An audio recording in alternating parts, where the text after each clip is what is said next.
अमरकांत की कहानी जिंदगी और जोंक।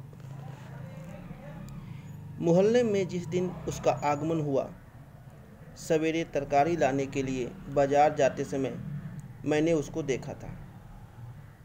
शिवनाथ बाबू के घर के सामने सड़क की दूसरी ओर स्थित खंडहर में नीम के पेड़ के नीचे एक दुबला पतला काला आदमी गंदी लुंगी में लिपटा चित पड़ा था, जैसे रात में आसमान से टपक कर बेहोश हो गया हो, अथवा दक्षिण भारत का कोई भूला भटका साधु निश्चिंत स्थान पाकर चुपचाप नाक से हवा खींच खींच कर प्राणायाम कर रहा हो।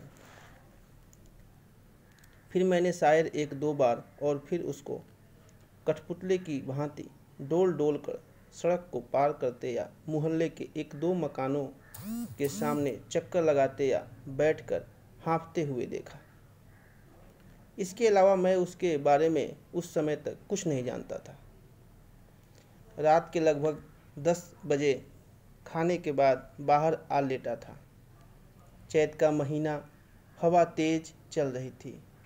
चारों ओर घूप अंधियारा। प्रारंभिक झपकियां ले ही रहा था कि मारो मारो का हल्ला सुनकर चौंक पड़ा। यह शोरगुल बढ़ता गया। मैं तत्काल उठ बैठा। शायद आवाज़ शिवनाथ बाबू के मकान की ओर से आ रही थी। जल्दी से पांव चप्पल में डाल उधर को चल पड़ा। मेरा अनुमान ठीक था। शिवनाथ बाबू के मकान के सामने ही भीड़ लगी थी। मोहल्ले के दूसरे लोग भी शोरगुल सुनकर अपने घरों से भागे चले आ रहे थे। मैंने भीतर घुसकर देखा और कुछ चकित रह गया। खंडहर का वही भिखमंगा था। शिवनाथ बाबू का लड़का रघुवीर उस भिखमंगे की दोनों बाहों को पीछे से पकड़े हुए था और 2-3 व्यक्ति आंख मूंद तथा उछल कूद कर उसे बेतहाशा पीट रहे थे। शिवनाथ बाबू तथा अन्य लोग उसे भयजन्य क्रोध से आंखें फाड़ फाड़ कर घूर रहे थे। भिखमंगा नाटा था, गाल चिपके हुए, आंखें धसी हुई और छाती की हड्डियां साफ बांस की खपचियों की तरह दिखाई दे रही थी। पेट नाद की तरह फूला हुआ।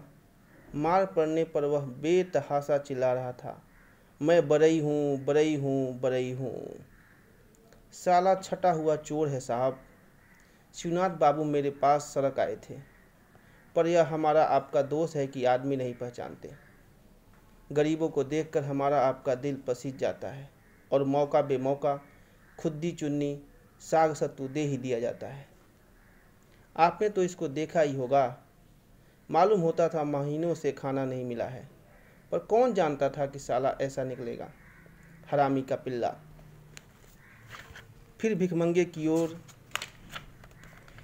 मुड़कर गरज पड़े, बता साले, साड़ी कहाँ रखी है? नहीं वह मार पड़ेगी कि नानी याद आ जाएगी।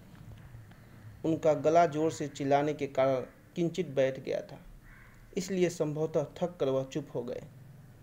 पीटने वालों ने भी इस समय पीटना बंद कर दिया था, लेकिन शिवनाथ बाबू के वक्तव्य से राम जी का सोहदा पहलवान लड़का तन्नू अत्यधिक प्रभावित मालूम पड़ा। वह अभी अभी आया था और शिवनाथ बाबू का बयान समाप्त होते ही आओ देखा न ताव भीड़ में से आगे लपक जूता हाथ में ले गंदी गालियां देते हुए भिखमंगे को पीटना शुरू कर दिया। 1-1.5 हफ्ते से मोहल्ले में आया हुआ है। शिवनाथ बाबू जैसे निश्चिंत होकर फिर बोले, लालची कुत्तों की तरह इधर उधर घूमा करता था, सो हमारे घर में दया आ गई। एक रोज उसे बुलाकर उन्होंने कटोरे में दाल भात तरकारी खाने को दे दी। बस फिर क्या था, परख गया, रोज आने लगा। खैर कोई बात नहीं थी। आपकी दया से ऐसे 2-3 भर भिखमंगे रोज ही खाकर दुआ दे जाते हैं। यह घर में आने लगा तो मौका पड़ने पर एकाध काम भी कर देता था। अब यह किसको पता था कि आज यह घर से नई साड़ी चुरा लेगा। आपको ठीक से पता है कि साड़ी इसी ने चुराई है। मेरे इस प्रश्न से वे बिगड़ गए। बोले, आप भी खूब बात करते हैं। यही पता लग गया कि तो चोर कैसा? मैं तो खूब जानता हूँ कि ये सब चोरी का माल होशियारी से छिपा देते हैं और जब तक इनकी कड़ी पिटाई न की जाए कुछ नहीं बताते। अब यही समझिए कि करीब 9 बजे साड़ी गायब हुई। जमुना का कहना है कि उसी समय उसने इसको किसी सामान के साथ घर से निकलते हुए देखा। फिर मैं यह पूछता हूँ कि आज 10 बज से मेरे घर का दरवाज़ा इसी तरह खुला रहता है, लेकिन कभी चोरी नहीं हुई। आज ही कौन सी नई बात हो गई कि यह आया नहीं और मोहल्ले में चोरी बदमाशों शुरू हो गई। अरे मैं इन सालों को खूब जानता हूँ। वो भिखमंगा अब भी तेज मार पड़ने पर चिल्ला उठता, मैं बड़ई हूँ, बड़ई हूँ, बड़ई हूँ। स्पष्ट था कि इतने लोगों को देखकर वह काफ़ी भयभीत हो गया था और अपने समर्थन में कुछ न पाकर बेतहाशा अपनी जाति का नाम ले रहा था। जैसे हर जाति के लोग चोर हो सकते हैं, लेकिन बड़ई कतई नहीं हो सकते। नए लोग अब भी आ रहे थे। वे क्रोध और उत्तेजना में आकर उसे पीटते और फिर भीड़ में मिल जाते, और जब लगातार मार पड़ने पर भी उसने कुछ नहीं बताया तो लोग खामखा थक गए। कुछ लोग वहाँ से सरकने भी लगे। किसी ने उसे पेड़ में बांधने और किसी ने पुलिस के सिपुर्द करने की सलाह दी। मैं भी कुछ ऐसी ही सलाह देकर खिसकना चाहता था कि शिवनाथ बाबू का महिला लड़का योगेंद्र दौड़ता हुआ आया और अपने पिताजी को अलग ले जाते हुए फुस-फुस कुछ बातें की। कुछ देर बाद शिवनाथ बाबू जब वापस आए तो उनके चेहरे पर हवाइयाँ सी उड़ रही थी। एक दो क्षण इधर उधर तथा मेरी ओर बेचारे की तरफ देखने के बाद वह बोले, अच्छा इस बार छोड़ देते हैं, साला काफ़ी पी चुका है, आइंदा ऐसा करते चेतेगा। लोग शिवनाथ बाबू को बुरा भला कहकर रास्ता नापने लगे। मैंने उनकी ओर मुस्कुराकर देखा तो मेरे पास आकर झेपते हुए बोले, इस बार तो साड़ी घर में ही मिल गई है, पर कोई बात नहीं, चमार सियार दांत दपट पाते ही रहते हैं। अरे इस पर क्या पड़ी है, चोर चाही तो रात रात भर मार खाते हैं और कुछ भी नहीं बताते।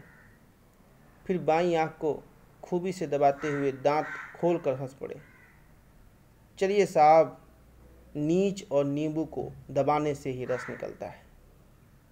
कभी कभी मुझे आश्चर्य होता है कि उस दिन पिटाई के बाद भी खंडहर का वह भिखमंगा मोहल्ले में टिके रहने की हिम्मत कैसे कर सका। हो सकता है उसने सोचा हो कि निर्दोष छूट जाने के बाद मोहल्ले के लोगों का विश्वास और सहानुभूति उसको प्राप्त हो जाएगी और दूसरी जगह उसी अनिश्चितता का सामना करना पड़ेगा। चाहे जो हो, उसके प्रति मेरी दिलचस्पी अब और बढ़ गई थी। मैं उसको खंडहर में बैठकर कुछ खाते या चुपचाप सोते या मोहल्ले में डगडग सरकते हुए देखता। लोग अब उसको कुछ न कुछ दे देते, बचा हुआ बासी या जूठा खाना पहले कुत्तों या गाय भैंसों को दे दिया जाता, परंतु अब औरतें बच्चों को दौड़ा देती कि जाकर भिखमंगे को दे आओ। कुछ लोगों ने तो उसको कोई पहुंचा हुआ साधु महात्मा तक कह डाला और धीरे धीरे उसने खंडहर का परित्याग कर दिया और आम सहानुभूति एवं विश्वास का आश्चर्यजनक लाभ उठाते हुए जब वह किसी न किसी के ओसारे या दलान में जमीन पर सोने बैठने लगा तो लोग उससे हल्के फुल्के काम भी लेने लगे। दया माया के मामले में शिवनाथ बाबू से पार पाना टेढ़ी खीर है, किंतु भिखमंगा उनके दरवाजे पर जाता ही न था।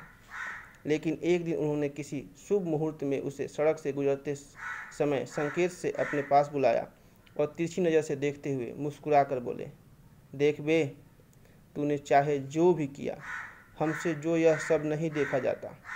दर दर भटकता रहता है, कुत्ते सुअर का जीवन जीता है। आज से इधर उधर भटकना छोड़, आराम से यहीं रह और दोनों जून भर पेट खा। पता नहीं यह शिवनाथ बाबू के स्नेह से संभव हुआ या डर से, पर भिखमंगा उनके यहाँ अस्थायी रूप से रहने लगा। उन्हीं के यहाँ उसका नामकरण भी हुआ।